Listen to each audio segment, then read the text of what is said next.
Welcome to Crash Concepts, where the economy, energy, and the environment are explored. Up next, fresh ideas and insights into the factors that are driving the world and shaping your future. Presenting information you can't afford to live without, here's Chris Martenson. Welcome to another ChrisMartenson.com podcast. I am your host, of course, Chris Martenson, and today we're speaking with Paul Brodsky, co-founder and co-managing member of QB Asset Management, who I finally met in person at the recent Casey Research Summit in Phoenix, Arizona. And I've invited Paul to speak on a program because of his years of experience as a bond trader, as well as his overall macroeconomic views, many of which are in agreement with the basic tenets of the crash course in my own writing. So Paul spent several decades trading bonds and other securities for such Wall Street firms as Drexel Burnham Lambert, Kidder Peabody, Spyglass Capital, where he actively managed mortgage-backed security derivative funds for over a decade. Now, it's important to note here that over 85% of investor capital in that last fund was returned by June 2006, before the wide-scale credit contraction. So Paul saw that coming and stepped out of the way. Well, welcome, Paul. It's a real pleasure to have you as our guest today. I'm really looking forward to discussing the bond market and its future with someone who has, I guess, an insider perspective. Well, thank you, Chris. It's a great pleasure to be on with you. I'm a long fan, so it's a pleasure, and I'm flattered. Oh, well, thank you. Before we dive into the bond market, can you give our listeners a brief overview of your macro outlook for markets and assets? I found the views you presented at Casey to be quite in alignment with my own, but that's not why I'm asking. I think having your macro perspective helps set the stage here. Sure. Given our background, my partner Lee Quaintance and I come from, as you mentioned, a heavy bond trading background, having run desks, government bond trading desks, and high yield trading desks for banks. And given that background, we tended to focus always on monetary policies and fiscal policies, as well as yield curves and volatilities and all these various arcane things that most sane people don't like to look at in the markets. But given that, we came to the conclusion that fundamentally the credit markets were not sustainable. And as we delved in further, we figured out. It took a while, but we figured out that credit and debt are obviously two sides of the same coin. This we knew for a while, but that when you look through them, what we're really talking about is the currency. And it became very clear to us that what we were looking at was a terrible currency problem at its core. And I'll be very brief about this, but the source of this whole thing, we think, was the tremendous growth in overnight systemic repurchase agreements from 1994, which took us out of the malaise at that time, you may remember, all the way through 2006, where a monetary aggregate called M3, which was the only aggregate that included repurchase agreements, which is the process by which banks fund themselves with each other, grew almost 12% a year. It's an enormous amount, and that basically tells you that this overnight lending among banks provided the fuel from which all of the term credit, or the 30-year mortgages ultimately, and auto loans and revolving consumer credit that, of course, has never paid down, from whence that came. So, in effect, we knew that the system became highly susceptible to any hiccup. And Interesting. What we were looking at was an economy where, according to recent data, we've got $53 trillion in dollar-denominated claims, according to the Fed. I actually think it's higher than that, significantly higher than that, but let's just take their figure. On top of a $2.7 trillion in actual money, or M0, or to put it another way, currency in circulation plus bank reserves held at the Fed. So the system is levered at least 20 to 1, and there's effectively 20 times more debt than money with which to repay it. And so that's a long-winded way of setting the table for where we come down in our macro views. Clearly, it has great ramifications, negative ramifications for the currency. And given that the dollar is the world's reserve currency, we think it has significant ramifications for the global monetary system in general. Right. So this is a story of leverage, which really began in the mid-'90s. So this isn't any particular policy disaster that went off the rails in 2000 or even more recently than that. Interestingly, I've never connected this dot before between the overnights, the repos, and something else that really caught my eye in the mid-'90s. Actually, it was 94, 95, were the sweeps. I don't know if you know about the sweep programs. For the benefit of listeners who may not. What Greenspan did was he allowed banks to essentially dodge the reserve requirements by sweeping demand accounts. And what I mean by that is if you have money in a checking account that's yours to demand anytime you want, the banks have to hold a reserve against that, by law 10%.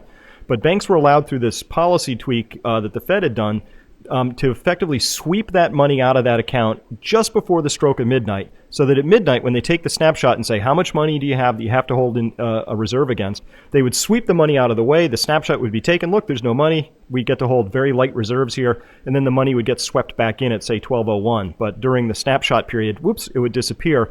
That's where I had chased back, this credit bubble really got into high gear, and I thought it was due to the fact that banks were allowed to dodge these reserve requirements, effectively running leverage far, far higher. Does that connect to this story for you? It does. It's all one and the same. We had a very, very loose bank regulator at the Fed. As a matter of fact, it looks as though everything was done so that banks could expand their balance sheets, and which is ordinarily okay. Nothing illegal about that, except what we have is a situation where not only through sweeps and repos and an expansion of commercial paper and various other things that allowed the banking system to expand, and the shadow banking system, by the way, to expand, a number of regulations made it very, very easy for bond buyers out there, institutional bond buyers, to continually take on more and more debt that was being securitized. But everything, it seems, all dovetailed very nicely so that banks and on the buy side, bond buyers, portfolio managers, institutional money managers could grow their portfolios and take on a lot of that debt. This all dovetails with all the things I was reading, that Greenspan was very much in love, I could say, with the idea that somehow risk had been eliminated, that we had become sophisticated enough, and through our ability to manage derivatives and other very complicated strategies, that risk had more or less been eliminated. So sure, go ahead, lever up. If we were at 10x before, go to 20x. No big deal, right? So now we're reaping the harvest from that particular sowing adventure. So here you were on the inside. You were watching this up close and personal. You were in the bond markets trading.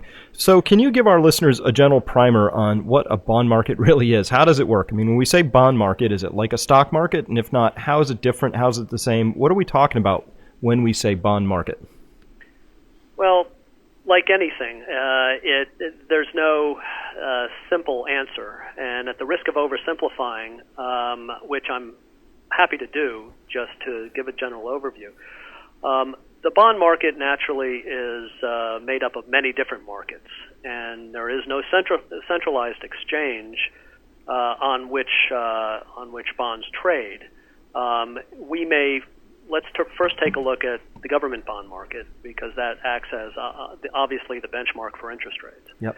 And generally speaking, it's a very controlled, very systematic, very well-defined primary market, meaning bonds are issued by Treasury through primary dealers. Generally, there are anywhere from 18 to 24 of them, depending on the environment and who's gone bankrupt and who's merged. but they're the largest banks. They're called primary dealers, and it's their obligation, if you will, but it's really been a very profitable business, so no one feels terribly obligated. But it's their obligation to bid at auctions, and auctions take place 3 or 4 days a week, usually, every week, and in the form of very short-term paper like bills and rolling and so on and so forth, to out all the way out the curve to longer-term notes, and ultimately to long bonds, which are auctioned less frequently. They tend to grab all the notice, of course. But every day there is a significant amount of secondary market trading that goes along after these auctions and during these auctions. The auctions occur initially through an announcement by the Fed that they will auction X amount of bonds on this date, and suddenly, immediately, primary dealers will begin trading in that when-issued security.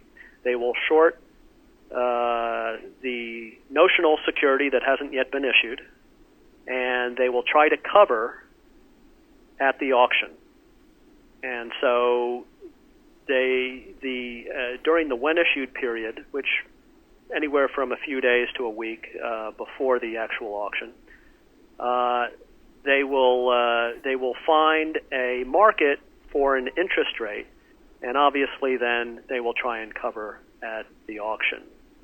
In the meantime, the sales force at the bank, the institutional bond sales force, will go out and solicit interest and from their institutional investors, and ultimately they will find a parity at which an interest rate parity at which these securities should trade. So the auctions tend to come off without too much of a hitch, because everyone has already pretty much made a market in them, and they're pretty well known how much interest there is going to be before the auctions are actually held. That pretty much defines the Treasury market. Secondary market trading in Treasuries is a very high volume, low margin business. It's very liquid, and of course this keeps the benchmark interest rate curve off which all other tertiary bond markets trade. Now, other bond markets ranging from corporates and munis to high yield, of course mortgage-backed securities, and then all the derivatives that trade based off of an interest rate or risk-free rates along the term structure, or anywhere from overnight out to 30 years, will trade off of the absolute yields in the Treasury, on the Treasury curve. And so they will trade according to two things. One is, of course, their coupon, and the other is their risk of repayment. And for the most part, from here, I think everyone pretty much knows how bonds trade. They will, based on the perception of risk of repayment, they will, trade back and forth in a day, and virtually all of the trading activity throughout all bond markets is done through voice by people on the phone, a buyer and a seller on a phone, or maybe an intermediary making the exchange. All done by voice. So how is it that we get these you go to Bloomberg and you check the Treasury curve, and you're looking at the rates all out there? Are these there must be some electronic exchange for these as well, isn't there? Well, there is. You don't see the inside markets that Treasury traders see at primary dealers. What you're seeing is a feed from brokers. One of the brokers that may have a contract with a vendor like Bloomberg to show the bid and offer sides of the Treasury market. and the yields that accompany those prices. Okay, so we have a lot of. So you're not seeing the actual inside price, but frankly, they're very close, if not spot on. Okay, so very big, very liquid market. There's an auction that goes off with some regularity, but it's a Monday, Tuesday, Wednesday kind of thing. But every day we have this larger market trading. So I'm China. I've just developed a surplus. I decide I want to roll them into treasuries. Those are going to flow into my custody account at the Fed. Do I go through one of the primary dealers and make an offer and pick up some treasuries and then stash them over at the Fed? Is that how that works? Yes, you may be China going directly through one of the primaries or all of the primaries, or you may be doing it through an offshore account, or you may be doing it through a London subsidiary. But yes, you would go through at auction. Everyone needs to go through the primaries. You can go direct to the Fed. Generally, it's typically not done because. Or it's not done with regularity, because if that were to happen as a matter of course, your primaries, if you were the Fed, you want to keep a very good relationship with your primary dealers, and if there was a lot of trading done off market, if you will, they wouldn't be very pleased about that because they wouldn't know or feel as though they have as much control over pricing. And they would feel that they were taking too much risk. Right. So the bond market, like any market, there's a bid and an offer or an ask. And if there are no bids, the prices are going down until we find a market clearing price that works. Of course, as the price of bonds goes down, yields go up. Is that so? In days when we see like the 10-year suddenly shoot up or gap down by say something big, 10 basis points, 15 basis points, which are each basis point being 1/100%. What's happening there? Is it just that the phones are ringing and there's just not enough bids, or are there too many bids, and so we get those gaps? Yeah, that's it. Okay. Nothing more complicated than that. Sometimes it's triggered by investors selling or buying. Sometimes it's triggered by the traders at the primary dealers choosing to lighten up or buy more of any specific issue. Okay. So can you explain, there were excesses and malincentives that created this big credit bubble. You might date it to 94. You might say that we've always sort of been in one since the decoupling from the gold standard. But at any rate, credit's been doubling and doubling again. And something that's quite mysterious to a lot of people is this idea that there were hundreds of billions, maybe trillions lost, certainly in the subprime, credit default swaps and the CDO piles. What happened there? I mean, who got fleeced? Who profited? Where did that money go? Well, it's a complicated issue. Obviously, you had winners, and we all know who they are. And that came from credit default swaps, as you mentioned. And the losers on the other side were effectively the taxpayer, because the losers were ultimately bailed out. That being anyone that had subprimes on their books. Not all of them were bailed out.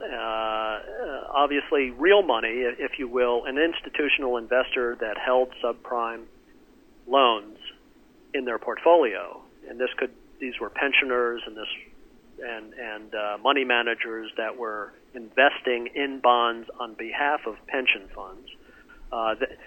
If they happened to own subprime, then obviously they were big losers as well. So that's real money, that's real investment, and that's very real to people. So what some might have a problem with is any banks that held any of the subprime paper that were considered too big to fail, and as a result of this subprime paper being devalued naturally by the markets, created solvency questions on the part of banks. Clearly, then, that was an issue, and government stepped in to provide them with new reserves. Right. So there were winners. They took their money, and then the losses ultimately are going to get borne somewhere. It's not like there was money that just sort of evaporated, and we didn't really allow a lot of debts to go bad. Some did. Lehman's did. Bear Stearns, some did. Of that, of course, the Fed took on a big chunk of those losses as well. But But by and large, given the amount of dislocation we saw, the losses weren't truly recognized. Are those losses still lurking out there in your estimation at this point, or have they really been passed over to the taxpayer? And this doesn't have to be a U.S.-centric question. This could be a Euro question right now. No, I think debt is still probably marked too high on balance sheets, certainly at banks, and so I think it's still out there. It's still lurking. It doesn't necessarily have to be recognized ever, frankly. If the Fed produces enough inflation, that takes them out in nominal terms, but it's still out there, and I would argue it's not only subprime, but as we're seeing now, it's turning into prime as well. Okay. So I would say bank balance sheets are extremely weak, weaker than is generally acknowledged. But it's tough to fight the too-big-to-fail banking system because obviously they've got a very strong ally. Right. So when I think back to 2008, that didn't surprise me a lot, what happened in October, because in September and in August I was watching credit spreads start to widen out and blow out on all kinds, particularly on financial institutions. So there are these warning signs that come. I'm convinced that, I've warned my readers that the next major economic dislocation, a big one, most likely is going to be caused by a revolt in the bond market of some kind. And we talk about that a lot, and there hasn't been an honest-to-God, vigilante bond market revolt in quite a while, so some have perhaps ruled that out as a possibility. I think it's still in play. I'm wondering if you see the same dynamic possibly playing out, and then tell us what a bond market crash would look like. I think we just saw one in Greece. One-year paper going off at 150% tells us something. To me, that's a crash. That's what one looks like. But do you share that view that such a thing could visit the U.S. eventually? And if so, what are the warning signs that give you just a little edge in this game? Yeah, actually, I'm of two minds. We have not shorted bonds in our fund, even though we feel pretty strongly that if the market were to naturally determine interest rates, they would be much, much higher than where they are now, maybe even double digits. Yep. In fact, probably double digits rather than 0 to 3% as they are. And the reason we haven't shorted them is because, frankly, a central bank, especially the Fed, has an infinite ability to create infinite amounts of money with which to buy debt. Mm-hmm. And they've shown a willingness to do that. And maybe it's our backgrounds, but we don't want to fight the Fed. On top of that, and that's just a worst-case scenario, if there's no bids for bonds, we're presuming they would step in and buy and be the buyer of last resort, so that Treasury wouldn't go upside down. But even before that happens, most investors tend to think of put themselves in their own situations and tend to extrapolate that into a market, and that's not really the case, certainly in the bond market. Levered investors, those willing to borrow to buy bonds, have incentive still to borrow a lot to buy treasuries anywhere from 100 basis points or 1% to 2 to 3% and go out on the curve because if they can borrow 10 or 20 times and buy a 2% coupon, then, suddenly they're clipping a 20 or a 40% annual income, and they know that they're on the side of the Fed, who doesn't want to let interest rates go higher, and their only incentive, frankly, is to get to the end of the year so they can take out a bonus. Mm-hmm. So economics is kind of taken leave, and the bond market, the Treasury bond market, is no longer, we think, a true signal of interest rates, where they should be, or a true signal of inflation. And so it's almost it's an interest rate curve that has been distorted by terribly distorted incentives, as we see it. So we understand that. We don't think it's right. We'd rather have markets be free to adjust to where they should be. But frankly, we don't see that happening. To your question specifically about will we have that, and will we have something similar to what happened in Greece here in the U.S., we don't think we're ever going to get to that point here. And it's not because we're proud Americans and we think that the U.S. is better in every way than every foreign land. That's not the case at all. We think it's not going to happen here because if anything dire happens in terms of interest rates, like the threat of rising interest rates, number one, you would see the Fed's balance sheet come under severe stress. As we understand it, if long-term rates rise 55 basis points, pardon me, let me take a step back. As we understand it, the Fed's balance sheet is already levered 55 times. And if interest rates rise, we've heard between 40 and 50 basis points, it would make the Fed's balance sheet insolvent. So purely from an incentive standpoint, from obviously the central bank as well as levered bond buyers, which are the marginal price setters for benchmark interest rates, we don't see really a high probability that interest rates are going to go higher. And taking a step back, then the situation is Greece, as you mentioned. Short-term interest rates are on the moon. We don't see that happening in the United States because we can print and monetize our treasury debt, whereas Greece cannot, and it's unclear that Germany is going to make the decision to do that.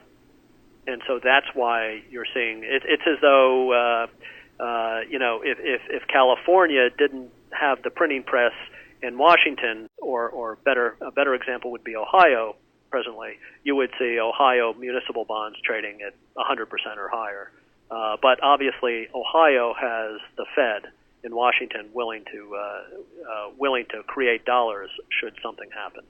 Okay, they come under the bigger umbrella of the United States. Yes, I agree. Don't fight the Fed is very sage advice, has always been. Suppose for the moment, though, that it somehow things do get away from the Fed. They find themselves following, not leading the market. It's happened to them before. Hasn't happened recently, but certainly that used to be the case. So I don't know. So there's all these people who have bond funds that are levered up 20 times, 10 times, some big giant number. And all of a sudden the rumor comes through the grapevine that China has decided enough is enough and they're quietly liquidating their custody account into whatever bids they can find. Wouldn't we find that those levered bond funds would potentially get caught in the equivalent of a long squeeze? In essence, I mean, they would have to get out there and start liquidating into this madness. Is that a possibility? Let's admit it's a possibility. How probable it is, another question. How do you think the Fed has, with its infinite capability, can really step in and battle that?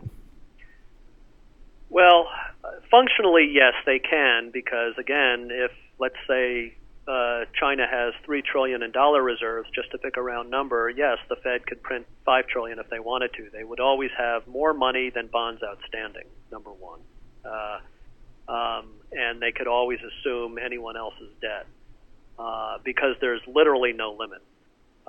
However, you bring up a very good point. If for whatever reason, and by the way, let me tangentially say, I noticed a quote on today's Bloomberg from Hillary Clinton as State Department Secretary, saying something to the effect that to be in the State Department today, you have to be able to follow a Bloomberg screen as much as what's going on politically and diplomatically. Okay. So I say this because I think the problems that the Fed and U.S. Treasury is facing in terms of its debt is not only an economic problem or an economic issue. I think negotiations go deep and go wide, and obviously supporting U.S. Treasuries is something that I would argue has ramifications beyond just an economic decision in the Politburo in China.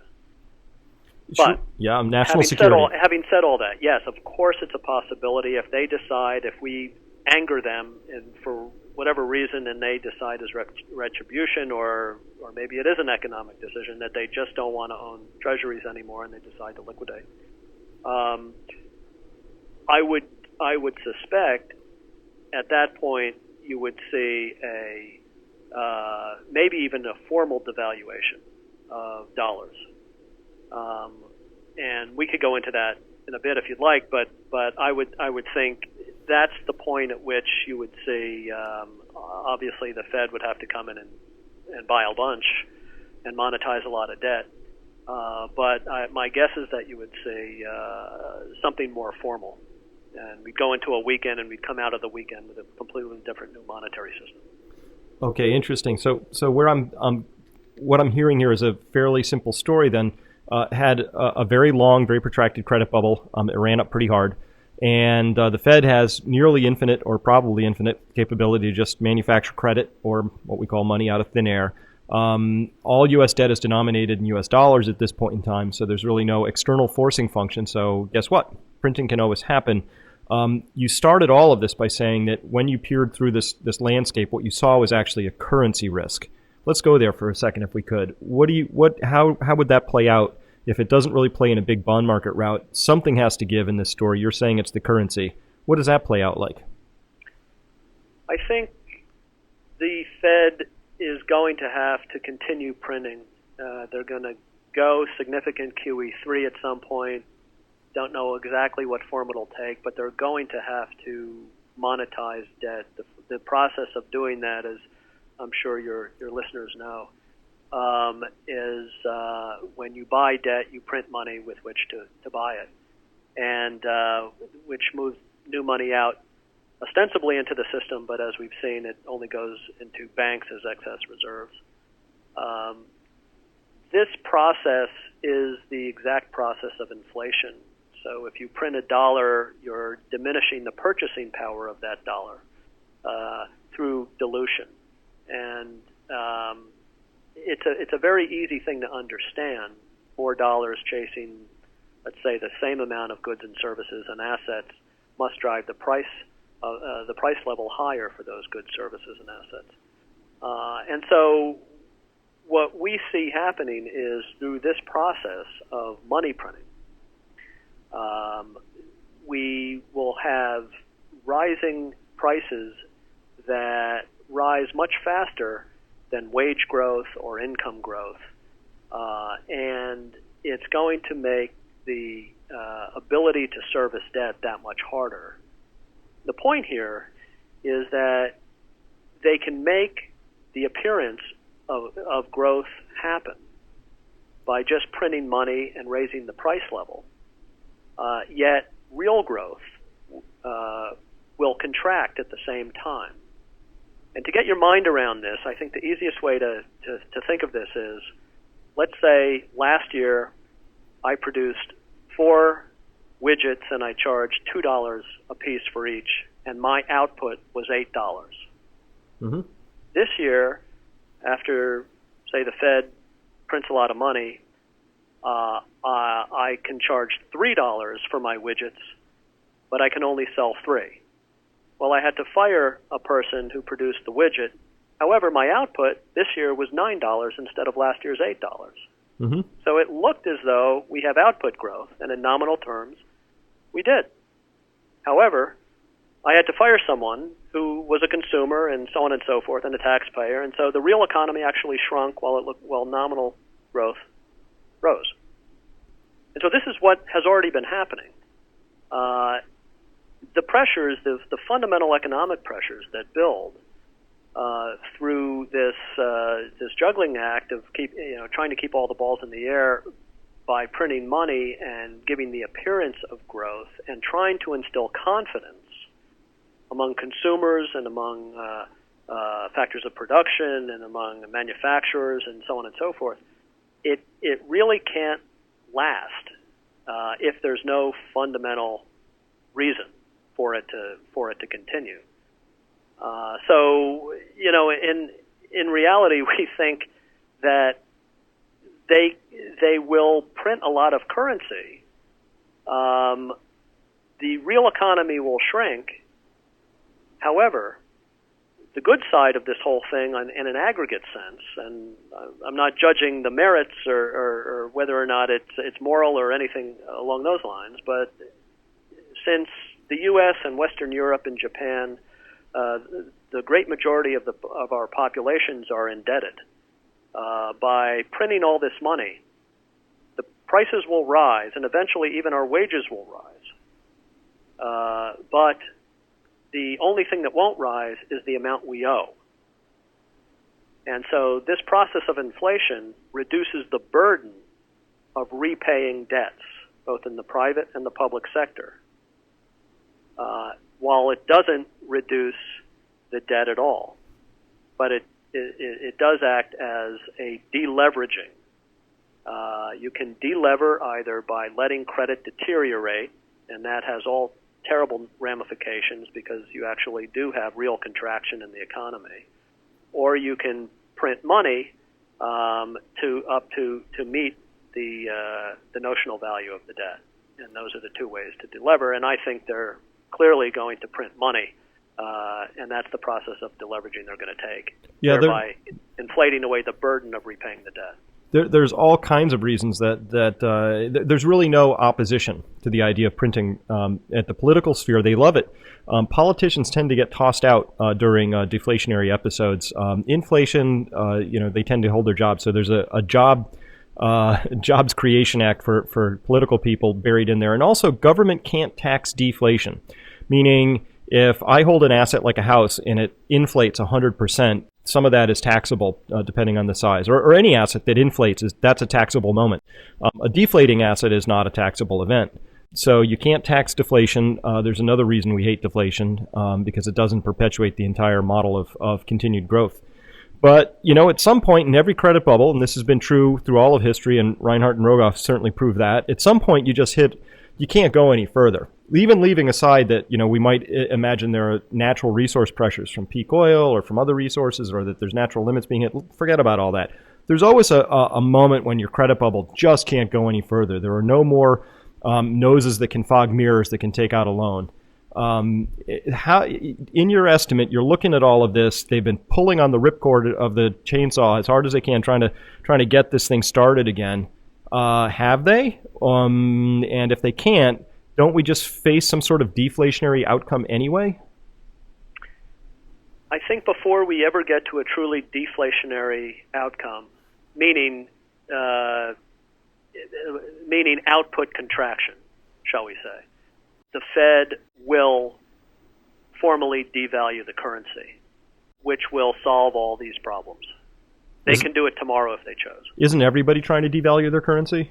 Well, they would devalue it to gold, and not against the euro or not against the yen or the renminbi. That alternating currency devaluation, tag team, whack-a-mole, beggar thy neighbor policy works obviously for exporters, and it works in the very near term, but it really doesn't solve the problem, which is all of these currencies are baseless and are losing their purchasing power versus the goods and services with inelastic demand properties, such as natural resources and things of scarcity. Mm-hmm. So it makes perfect sense that while they're trying to politically through policy devalue their currencies versus other fiat currencies, that's not a long-term solution. When I say devaluation, I mean against the currency that is scarce and that policymakers cannot manufacture. Because ultimately it comes down to if I have a widget that I want to exchange for money, no matter where I am in the world, the money I want in exchange, I want to know that I want to have confidence in it that that's going to retain its purchasing power. And it'll get to the point ultimately where the one I'm going to want is something other than what you're offering. There is precedent, obviously, that gold has backed money, and we happen to think that that is the end game. Ultimately, you will see probably the Fed formally devalue the dollar versus gold after 40 years of it being untied. And that's all. I mean, this is just the pendulum swinging back, we think. And they'll do it at a price, a gold price in dollar terms, that will reflect the amount of past monetary inflation that we've seen. Yikes. Or something close to that. That's a big number. It's a big number. We think it's about little north of $10,000 currently. Mm-hmm. And you know, it's a nice round provocative number, but actually it's not how we got there. We got there by using the old Bretton Woods model of taking monetary base and dividing it by official gold holdings. And that was how we got to the $35 an ounce number for years and years and years from 1945 to 1971.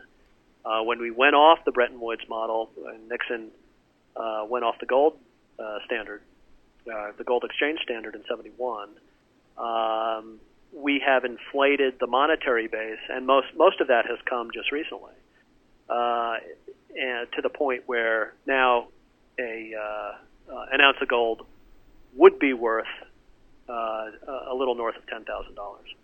And right. We think they've got a lot more to go, but it's going to be some big number. That's the point here when they ultimately formally devalue and then peg it.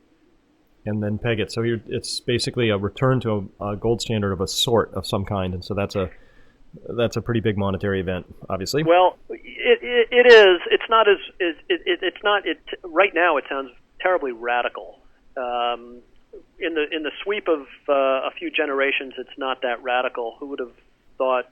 You know, as preposterous as that sounds today, in 1968, it probably would have sounded preposterous to think that we would not be on a gold exchange standard. Yeah. Well, you couldn't have gotten me 5 years ago if you said, can the U.S. government run $1 trillion+ dollar deficits for 3-4 years in a row, spending 40% more than they take in? I would have said no way. But here we are.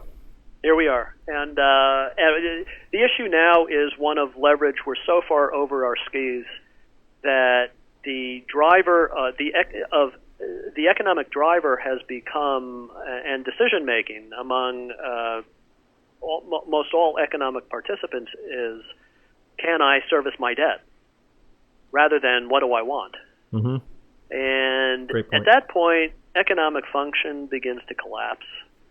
And I'm not saying that there's going to be suddenly a free market and we're going to go back to a utopian barter economy or anything like that. What I'm saying is the government will want to retain control. The only way they'll be able to do that is through going back, is devaluing. As they devalued it in 1971, the irony is they'll be going back to a gold standard or a quasi-gold standard. I think that the method that they'll do that they'll print a lot of money with which to tender gold at some big number. That will be highly inflationary. And then they'll probably make a market, target a gold price. As today they target Fed funds, an interest rate.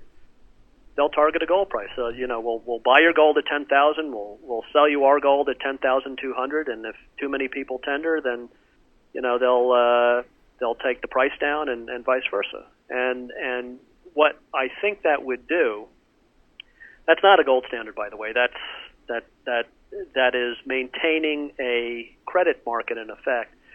However, what it would still place a little more pressure on lenders to watch their backs in terms of the unreserved credit that they're carrying. And it would probably, more than anything, just instill confidence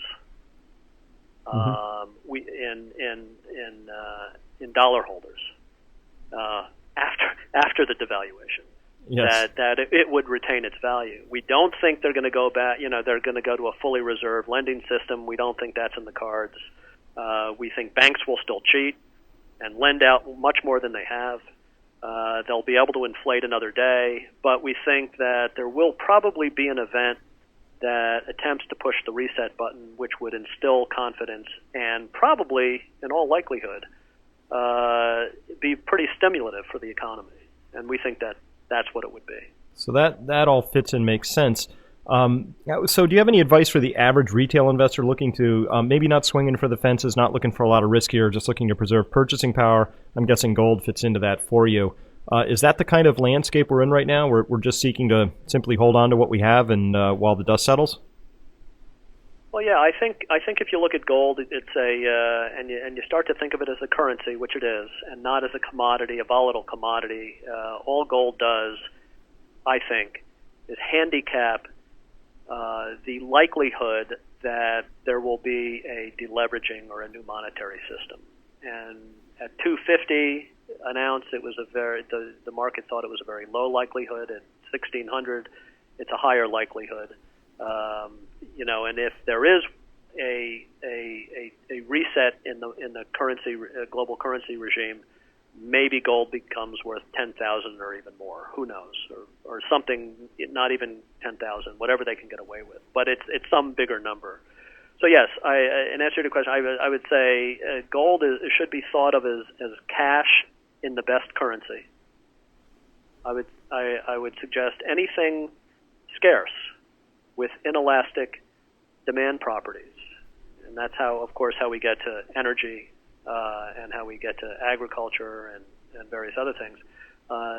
They should be considered very strongly. Okay. Things I would stay away from are over-levered assets that depend upon new